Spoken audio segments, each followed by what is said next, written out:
ये क्या होने वाला है, इसकी इंफॉर्मेशन भी हमने आपके लिए फ्लैश की। अगली खबर यह है कि भारत के ड्रोन अब मिसाइल से हमला करेंगे। ड्रोन से मिसाइल लॉन्च करने का कामयाब परीक्षण। ड्रोन से लॉन्च हुई मिसाइल ने सटीक निशाना लगाया। UAV launch precision guided missile कामयाब रही।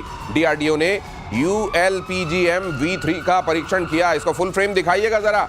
ड्रोन से कैसे गिरती है मिसाइल और ऐसा लगता है वो नीचे आने वाली है, तभी वो बीच में ही दिशा बदलती है, रफ्तार बढ़। ये देखिए आप, ये ड्रोन से निकली हुई मिसाइल जैसे ही नीचे आती है फिर अपनी दिशा में वो आगे चली जाती है। सर ये होता तो पहले भी रहा है, इस तरह के ड्रोन से पहली बार हुआ? ड्रोन से पहली बार हो रहा है। अच्छा। काव वाली जो ड्रोन होता है, ड्रोन को आप एक पर्टिकुलर जैसे एयर प्लेटफॉर्म को लेके जाते हैं, फाइटर एयरक्राफ्ट को या बॉम्बर एयरक्राफ्ट को या कोई और मल्टी रोल एयरक्राफ्ट को आप लेके जाते हैं, उसके बाद आप वहाँ से मिसाइल चलाते हैं। तो पहले आपको एक पर्टिकुलर लेवल लेना पड़ता है for the sake of range और फॉर द सेक ऑफ तो रीपर वगैरह तो मारते रहे ना इसी से हेल्प, मतलब आप जो कह रहे हैं MQ-9B वगैरह, वो ये काम करते रहे हैं। अच्छा। तो हमारे पास तो नहीं था, हमने तो खरीदा है उनको। ये जो हम कर रहे हैं, ये सफल परीक्षण हुआ। इसका मतलब हम टेक ऑफ लैंडिंग अपने आप कर सकते हैं। हम ऑटोनोमसली इसको उस जगह पोजीशन करते हैं जा सकते हैं। तो किसी भी human without losing the human being, we can still penetrate the enemy defenses, go there and hit them. And ये प्रेसिशन गाइडेड मिसाइल है। अच्छा। इसका मतलब ये जा करके, जब हम प्रेसिशन गाइडेड मिसाइल्स इस लेवल से बोलते हैं, इसका मतलब ये लेस देन 5 मीटर्स के इसका CEP होगा, सर्कुलर एरर प्रोबेबिलिटी, और मेरे ख्याल से उससे कम भी हो जाएगा। तो जब सर ये इतनी ताकत, हम इस तरीके की विशेष ताकत अगर हमारी अपनी बन गई, दिनेश आप ठीक कह रहे हैं, इसका मतलब क्या हम बढ़ रहे हैं उस तरफ जो हम कह रहे थे, inorganic soldiers, army of none, and war still goes on. ये वाली स्थिति हो रही है क्या? आगे आने वाले 10 सालों में ये स्थिति होने। लेकिन एक बड़ी चिंता जो इस समय कही जा रही है कि अक्टूबर तक हम अपने अगर स्क्वाड्रन्स की तुलना करें पाकिस्तान के साथ, और ये समझ लें कि पाकिस्तान के साथ चाइना भी मिला हुआ है, तो हमारे लिए अपने फाइटर जेट्स की संख्या एक बड़ा कंसर्न है। क्या ये तमाम चीजें, जैसे मिसाइल के क्षेत्र में हमारे क्रांतिकारी काम या यही हमारे काम, क्या कॉम्पनसेट कर देंगे? अब आपको ऐसे देख के चलिए, अगर थोड़ा टाइम हो तो बताता हूं। हाँ, जल्दी से। हमारे पास 2 चीजें हैं। ठीक है। हम रॉकेटरी के मास्टर हैं। हाँ। हम अब सीख रहे हैं AI इनेबल्ड ऑपरेशन करना, या इसको टेक ऑफ करना, ये करना, पहुंचना दुश्मन तक। अगर ये दोनों चीजों को हम मर्ज करते हैं तो ये ताकत हमारी उस ताकत को कॉम्प्लीमेंट करती है, जो गैप है उसको कॉम्प्लीमेंट करती है, फुलफिल नहीं करती। एक वर्ड होता है फुलफिल, एक होता है कॉम्प्लीमेंट करती है। गैप आपने इस वक्त रखा है, संभाल के रखा हुआ है। जैसे फोक स्टडी होती है, hold one front, fight on another. ये होल्ड कर रहे हैं, लेकिन ये फाइट के लिए तैयार रहना पड़ेगा। तो उस फ्रंट पे सर, मतलब ये जो है, अगर वो कॉम्प्लीमेंट तो कर रहा है लेकिन कॉम्पनसेट नहीं कर रहा है, तो ये चिंता तो बरकरार रहेगी। चिंता बिल्कुल बरकरार है, और मैं कई बार ये कह चुका हूं, I am not from the air force, sir senior है मेरे, he knows much more than I do. Fact of the matter is कि ये जो आत्मनिर्भरता का पूरा मामला है कि हम अपना बनाएंगे, बिल्कुल बनाएंगे, बनाना जरूरी है, इसके बिना आपका कोई चारा नहीं है। लेकिन आपकी स्क्वाड्रन स्ट्रेंथ लगातार दर लगातार गिर रही है। अभी immediately what India should do is, सीधी बात है, मैं आपको बता रहा हूं, ये 112 114 का जो ये पूरा कॉन्ट्रैक्ट है, इसको छोड़िए, आप सीधा बोलिए 10 स्क्वाड्रन चाहिए आपको। अगर आपको 10 स्क्वाड्रन चाहिए तो आप खरीदिए, कहानी खत्म करिए। राफेल की खरीदनी है आपको जिसकी खरीद के खत्म करो। आप सबसे पहले गैप भरो उसका। मतलब ये कि जहां पे स्टेरॉइड की जरूरत है वहां कम से कम लॉन्ग टर्म कोई इलाज ना चले। जो चारा है आत्मनिर्भरता का, ये होना चाहिए, लेकिन बीच में बेचारा नहीं होना चाहिए। ये बीच में बेचारगी वाला आलम नहीं होना चाहिए। 25 स्क्वाड्रन पाकिस्तान, 29 हमारी, और उधर गिन लीजिए चाइना वाली, इस और चाइना को पाकिस्तान में जोड़ दीजिए। इसलिए हमारी ये चिंता बड़ी है। अगली खबर देखिए, 345 करोड़ में बना अमेरिकी राष्ट्रपति डोनाल्ड ट्रंप का मर्डर प्लान। ईरान में ट्रंप की हत्या की रची जा रही है साजिश। मिशन को पूरा करने के लिए जुटाए गए $40 मिलियन। खमेनेई के वरिष्ठ सलाहकार मोहम्मद जावेद लारिजानी ने ट्रंप को दी धमकी, करोड़ों मुसलमान कर सकते हैं ट्रंप के सिर पर वार। ट्रंप को लेकर कभी यह धमकी दी जाती है कि आप जब धूप ले रहे होंगे तब कोई ड्रोन आएगा और आपके नाभि पर हमला करके चला जाएगा। ये भी तक बता दें, नाभि में मारेंगे। अब यहां पर देखिए, ये क्राउड फंडिंग की तरह चंदा जमा करके ट्रंप के लिए सुपारी दी जा रही है। ये खबरें क्या बता, राष्ट्राध्यक्षों के लिए इस तरह की बातें, ये खबरें इस दौर में, इस जंक्चर में क्या बता रही हैं सर? बहुत बढ़िया चीज है जो ईरान ने कही है, वेरी गुड ईरान। अब होगा क्या कि क्योंकि जो ट्रंप है ना, वो बड़ा ईगोइस्टिक आदमी है। ये बात सही है, ट्रंप के बारे में सच है ये। अब ये बोल रहे हैं हम ट्रंप को मार देंगे, ट्रंप की सुपारी $40 मिलियन। उन्होंने मस्जिदों से भी अनाउंस करा कि आओ सब लोग पैसा दो, तो 5 रुपए 10 रुपए मिला मिलू के इन्होंने इकट्ठा कर लिया। अब इन्होंने एक्चुअली ट्रंप की सुपारी दे दी, और ये पहले भी हो चुका है। सलमान रश्दी नाम का जो ऑथर था, सलमान रश्दी की आंख में चाकू मारा था, इतने 20 साल के बाद, 15 साल के बाद। तो ये काम शुरू हो गया है। अब ट्रंप क्या कर सकता है इसमें? ट्रंप, दिनेश भाई, ये कर सकता है कि इजराइल को बोले कि ठीक है यार, मैंने तो देखो युद्ध रोकने की कोशिश करी, अब इनको नहीं समझ में आ रही, तुम देख लो तुम्हें क्या। बस हो गया, कहानी खत्म। ट्रंप सीखेगा इजराइल से प्रीएम्पशन। ये तो गए, जो अनाउंस कर रहे हैं, ये तो गए, ये तो इनका नाम आ गया रेड डायरी में, अब इनका होगा। तो ये कट्टरता देखिए किस हद तक बढ़ी, किस हद तक फैली कि अब इस तरीके से राष्ट्राध्यक्ष के लिए कहा जा रहा है और ट्रंप इस बात को सुनकर चुपचाप नहीं बैठने वाले हैं। तो फिर आगे क्या होने वाला है? क्या वो सीज फायर वाली झंडी हटा देंगे? इसीलिए हर दिन ये बयान भी आ रहे हैं। क्या ये इसी तरह के बयान देने के बाद उनको लगता है कि अब मार पड़ेगी, इसीलिए वो बताने लगते हैं कि देखना, अब इजराइल मारेगा मारेगा मारेगा, क्योंकि उनको मालूम है कि हम क्या स्टेटमेंट दे रहे हैं? क्या इसलिए ये हो रहा है? ये एक बड़ा सवाल है। अगली खबर ये है कि फिलिस्तीन को लेकर G7 देशों में दरार आ गई। फिलिस्तीन को सितंबर में मान्यता देने वाला है फ्रांस। इमैनुअल मैक्रों के फैसले को अमेरिका ने खारिज कर दिया है। इजराइल ने कहा है कि आतंकवाद को इनाम दे रहे हैं मैक्रो। अब इमैनुअल मैक्रों को अचानक आकर फिलिस्तीन को यूं रिकॉग्नाइज करने की बात क्यों कहनी पड़ी? आप जानते हैं कि यूनाइटेड नेशन सिक्योरिटी काउंसिल का परमानेंट मेंबर है फ्रांस, और ऐसे में आकर फ्रांस ये बात कह रहा है, इजराइल कह रहा है कि ये देखो, इनका दिमाग घूम गया, ये फिलिस्तीन को मान्यता देने की बातें कर क्यों किया होगा इस समय? ये देखिए साहब, ऐसा है कि उसका एक सर्टेन माइंडसेट है मैक्रों का। मैं आपको सही बात बताता हूं। कैसा माइंडसेट है? एक थोड़ा सा लेफ्ट टाइप का माइंडसेट है मैक्रों का, और मैक्रों को लगता है कि फिलिस्तीनियों के साथ गलत हो रहा है। अब देखिए साहब, जब जंग होती है तो गलत तो होता ही है, राइट? मैं ये नहीं कह रहा कि नहीं हुआ गलत, लेकिन इजरायलियों के साथ भी गलत हो रहा है। अब इसमें पूरी चीज है कि अपने आप को पोजीशन करना।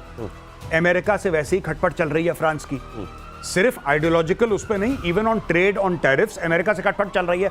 सब लोग जानते हैं इस वक्त मैक्रों जो है अपने आप को पोजीशन कर रहा है ग्लोबल लीडर। मैक्रों ये बता रहा है कि एज प्रेसिडेंट ऑफ फ्रांस, मैं एक यहां पे स्टेप ले रहा हूं कि I am the first one who will say that Palestine, अच्छा नॉन मुस्लिम कंट्री है भाई, मुस्लिम कंट्रीज तो कहती हैं, ओआईसी कहती है। अब इसके स्टेटमेंट पे ओआईसी के कुछ कंट्रीज का वेलकम होगा कि स्वागत है आपका। क्यों सर?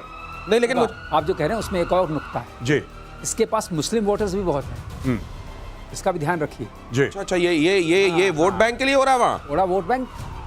अच्छा। नहीं, तो फिर सर, अगर इनको ये मतलब कहीं पर जो बुरा हो रहा होता है तो एक तरफ का बुरा क्यों दिखाई देता है? अब जैसे उनके साथ जब बुरा हुआ था और इनकी पत्नी ने इनको वहां एरोप्लेन से उतरते हुए धक्का दे दिया था, पूरी दुनिया ने देखा था, तो सबने कहा था बुरा हुआ है, सबने एक सुर में कहा था। इनको एक तरफ की बुराई क्यों दिखती? तो उन्होंने मना कर दिया था। मैं धक्का तो थोड़ी नहीं दिया, वो तो मना कर गए साफ। वो वाले सीन को जब आप बात कर रहे हैं, उनका नहीं, उन्होंने तो प्यार से मुझे बताया, देखो कैसे लग रहे हो, आई ठीक ठाक आएगी। अच्छा। हाँ, वो मुद्दा डिफरेंट चला गया। अच्छा, ओके। मैक्रो ने उसका खंडन किया था कि मुझे थप्पड़ नहीं मारा गया है। तो वही बात यहाँ भी है। ये अपने आप को बिल्कुल गौरव से बोला, ये पोजीशन कर रहे हैं in the Muslim world other way कि अगर टैरिफ वहां से लगा तो मैं कहीं और अपना माल बेच सकूंगा। अच्छा। और इनके पास बेचने के लिए माल है। एक आपको बता दें, फ्रांस के पास जहाज भी है, मिसाइल्स भी हैं, करियर्स भी हैं, हर चीज है जो बेची जा सकती है। तो वो अब अमेरिका से हटके अपने को बेचने के मार्केट में, ट्रेड में भी पोजीशन कर रहे हैं। गजब।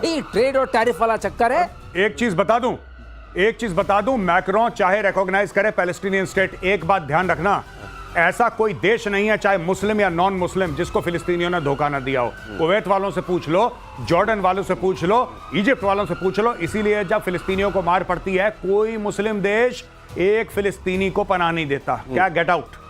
जॉर्डन, जिसमें की 50% पॉपुलेशन जो है दैट इज लगभग पैलेस्टीनियन है, वहां पे इतने भरे हुए, जॉर्डन खुद कहता है भाई हाथ जोड़ के माफी मांग रहे हैं, तुम लोग मत आओ, क्योंकि तुम लोग बाय नेचर कलेशी हो, इनको कोई प्रोटेक्ट नहीं कर रहा। सब मुंह जवानी। ट्विटर पे पूरा सपोर्ट है, all eyes on Gaza. Twitter पे कोई, अगर फेसबुक पे सपोर्ट की कमी है तो बताओ भाई को, पूरा सपोर्ट है। लेकिन एक को पनाह देने को राजी, क्योंकि इनको पता है कि जिस मुल्क में आते हैं उधर छेद कर देते हैं ये लोग फिलिस्तीनी, और यही काम फ्रांस के साथ होने वाला है। और ये जो आपने कहा ना सर मैक्रो वाला, ये जो कि नहीं, उन्होंने तो प्यार किया था और उन्होंने टाई सही की थी, तो अभी ये सुन रहे थे और उपेंद्र अटवाल वहां मौजूद हैं, कहते हैं इसीलिए लोगों को प्यार से डर लगता है, थप्पड़ से नहीं। अगली खबर देखिए, आईएसआई अधिकारियों का ढाका तक पहुंचना और आसान हुआ। पाकिस्तानियों के लिए बांग्लादेश में वीजा फ्री एंट्री, राजनयिकों और ऑफिशियल पासपोर्ट धारकों के लिए वीजा फ्री एंट्री। ढाका में दोनों देशों की बैठक के बाद हुआ फैसला। ये बड़े बेताब हैं, 72 के बाद इनके लिए जो थोड़े से अच्छे दिन आए थे, बड़े बेताब हैं कि इनको ये पुराने वाले दिन चाहिए। नहीं, बिल्कुल। इसमें एक बहुत बड़ी बात है, ये पूरा का पूरा जो मैटर हो रहा है, इसमें पाकिस्तान का और बांग्लादेश का कोई लेना देना है ही नहीं। अब आप ये बोलेंगे साहब बड़ी विचित्र बात है, वीजा एक दूसरे को दे रहे हैं, एंट्री फ्री करवा रहे हैं, आप कह रहे हैं लेना देना नहीं है।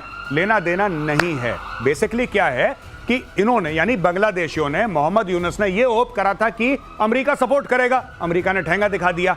अब इन्होंने सोचा था चीन सपोर्ट करेगा, चाइना ने भी लगभग ठेंगा दिखा दिया। ज्यादा कुछ चाइना ने नहीं करा है, चाइना सिर्फ मुंह जबानी, ट्विटर, फेसबुक, यही चल रहा है। अब उनको ऐसा लगता है कि अगर पाकिस्तानियों को बांग्लादेश बुलाएंगे तो भारत रिएक्ट करेगा, फिर ये प्रेशर डाल के भारत के साथ हम कोई डील कर सकते हैं, ये इनका एंड गेम है। अच्छा, तो ये आम दाम दंड भेद चल रहा है, आम भी भेजे वही आम, बिल्कुल आपने ठीक बोला, वेरी गुड दिनेश भाई, यही है। बहुत बढ़िया ये लेकिन अब अगली खबर ये बता रही है कि एक महीने से हाइफा की ऑयल रिफाइनरी में काम बंद है। ईरान ने किया था ऑयल रिफाइनरी पर अटैक, रिफाइनरी पर 3 डायरेक्ट हिट किए गए थे, आज भी ठप है ये, और इजराइल का अहम ऊर्जा केंद्र है, और इसीलिए वहां पैसे जोड़कर ट्रंप की सुपारी दी जा रही है। ये हाइफा तो सर, ये तो कम से कम पैसे नहीं होते तो तेल देके कुछ ले लेते हैं। हाइफा तो बहुत, इनका हाइफा इजराइल का बहुत बड़ा पोर्ट, हाईफाई जगह, हाइफा इनका बहुत बड़ा पोर्ट है, और वहां पर बहुत बड़ी रिफाइनरी थी। ईरान की जिस मिसाइल ने वहां अटैक किया था, उस मिसाइल का नाम हम लोगों ने आपके शो पे कई बार लिया है, आपने बताया था, खैबर शिकान जो है वो मिसाइल हाइपरसोनिक है, और ग्लाइड करती है, प्रेसिशन उसका अच्छा है, उसका रेडियो जो रेडार RCS है बहुत कम है, तो ये सब मिलाकर के वो पेनिट्रेट कर गई थी एयर डिफेंसेस को इजराइल के, और उसके बाद ईरान ने अपनी बड़ी पीठ ठोकी थी। ये वही वाली मिसाल है। उसके बाद अब थोड़ा काम चालू हुआ है, लेकिन हाँ मतलब ऐसा नहीं है सर कि इजराइल ने भुगता नहीं है, बड़े दर्द झेले हैं, अभी तक झेल ही रहा है। इजराइल से ज्यादा किसी ने नहीं भुगता। लेकिन वो रोता क्यों नहीं इस तरीके से कि यहाँ पर ये हो गया, हमको फिर से मारेंगे, हमको ईरान फिर से ऐसे करेगा, हूती भेज देगा, हमास वाले आएंगे, हिजबुल्लाह, क्यों नहीं करता वो ऐसा? तो खुद अपना प्लान बना के चलता है कि इन्होंने मारा, अब मेरा प्लान ये है मारने का। आप जो है वो प्रीएम्प्ट करता है, वो सजा देता है और प्यूनिटिव डिटरेंट रखता है। लेकिन मुझको ये लगता है कि वहां तो ये हाइफा में जो इनको करना था कर लिया मेजर साहब जी, वहां तो कई रिफाइनरियां आज भी सुलग रही हैं, कभी भी सुलगने लगती है कोई, ईरान में तो किसी भी दिन ये होने लगता है। आप बिल्कुल ठीक कह रहे हैं दिनेश भाई, इन्होंने हाइफा पे मारा। हाइफा आपको जैसे पता है वो पूरा पोर्ट जो है वो पूरा इंडियन कंट्रोल्ड है, वहां पे ईरान ने मारा। तो पहली चीज ये है कि क्या हमारे मिनिस्ट्री ऑफ एक्सटर्नल अफेयर्स ने ईरान से बात करी होगी? पक्का करी होगी, पक्का बोला होगा भाई साहब वहां पे इंडियन एसेट्स आप हमारे ऊपर क्यों कर रहे हैं बमबारी, पहली बात। दूसरी सबसे बड़ी बात ये है कि जिस तरीके से मोसाद ने हलवा बना रखा है लिटरली ईरान का, हम तो हर दूसरे दिन तीसरे दिन कहते हैं ना ये धमाका हो गया, तो ये कई सारे हाइफा कर रहे हैं ईरान के अंदर, कई सारे हाइफा रोज कर रहे हैं ईरान के अंदर। ईरान को ये समझ में, ईरान ने खैबर शिकन से किया होगा, और वहां तो रोज उनके माथे पर शिकन दे रहे हैं ये मोसाद वाले। और चीन ने बनाया दुनिया का सबसे खतरनाक बॉम्ब, ये खबर देखिए, बॉम्ब का नाम है rain of pear blossom needles, underground तबाही कर सकता है। ये तो ऐसा लग रहा है जैसे पूरा ग्रंथ लिख दिया हो, ये नाम है कि ग्रंथ है। अंडरग्राउंड तबाही कर सकता है ये बॉम्ब, वातावरण में मौजूद सारी ऑक्सीजन सोख लेता। मैंने सर कई बार ये देखा है कि कई बार आप देखेगा कि कुछ जगहों के दरबान जो खड़े रहते हैं दरवाजे के पास, वो भले ही दुबले पतले हों, मूंछें बहुत बड़ी बड़ी रखते हैं, उसी तरीके से नाम बड़ा खतरनाक लग रहा है। क्या इसमें दम भी है सर उस तरह का? अब ये अगर आई डोंट नो, ये कॉम्बिनेशन हो सकता है DF-27, अच्छा, जो इनकी मिसाइल नई वाली डोंगफेंग, दूसरा इनका एक H बॉम्ब ये कहते हैं। H बॉम्ब को माना जाता है कि वो कम रेडिएशन वाला बॉम्ब है, क्योंकि नॉर्मली बॉम्ब में क्या होगा कि ये पहले वो फिशन बॉम्ब्स होते हैं तो रेडिएशन होता है, इसमें क्या होता है फिशन से स्टार्ट होता है और फ्यूजन होता है। अच्छा, तो मटेरियल इसमें डिफरेंट होता है, इसमें रेडिएशन कम माना जाता है, इसको H बॉम्ब बोलते हैं, लेकिन क्षमता बहुत ज़्यादा होती है। तो अगर DF-27 पर आपने ये वाला लगा दिया तो जहाँ जाएगा वहाँ बड़ी वो कर सकता है। लेकिन जैसे आपने बोला, मैं इनके जो ब्रोशर है और इनका जो पैम्फलेट होता है उसको देख करके किसी बात को मानने में मुझे बहुत संकोच होता है, उसमें बहुत बढ़ा चढ़ाकर ऐसा लगता है, रहता है ऐसा कि आप अगर पढ़ेंगे टेक्निकली पढ़ेंगे, ये तो कह रहे हैं कि मदर ऑफ ऑल बॉम्ब है मुआब, उसका बेसिकली जवाब है ये, उसका आंसर है। एक फादर ऑफ ऑल बॉम्ब्स है, एक मदर ऑफ ऑल बॉम्ब्स है। Father of all bombs Russia के पास है, मदर ऑफ ऑल बॉम्ब्स जो है अमेरिका के। ये इन्होंने ताऊ ऑफ ऑल बॉम्ब बना लिया क्या? पता नहीं, ग्रैंडफादर बनाया इन्होंने, ग्रैंडफादर बनाया। पर वही बात है जो सर कह रहे हैं ना, I agree with sir 100%। Chinese ऐसी बात कर लेते हैं जैसे J-35 इनका फाइटर है, किसी ने नहीं देखा, ज्यादा दूर से देखा है उसको, दूर से खड़ा है एयर शो में, इतनी दूर खड़ा है 1 किलोमीटर दूरबीन से देखना जरा, हाँ ये दिख रहा है J-35, हाँ ये चाइना का बस। और ब्रोशर जो है, ब्रोशर में ऐसा लिखा है ये उड़ता है तो पता ही नहीं लगता उड़ा है कि नहीं उड़ा, ये बम गिराता है तो पता ही नहीं लगता बम गिरा है कि नहीं गिरा, ये पता नहीं ऐसा कर देता है तो वैसा, इतनी अलिफ लैला की कहानियां बना दी कि दुनिया कन्विंस हो गई। अब इसके बारे में पाइन नीडल्स, क्या मुझे तो नाम ही याद नहीं सर, क्या नाम है इसका? पाइन नीडल मुझे भी नहीं, ये इन्होंने नया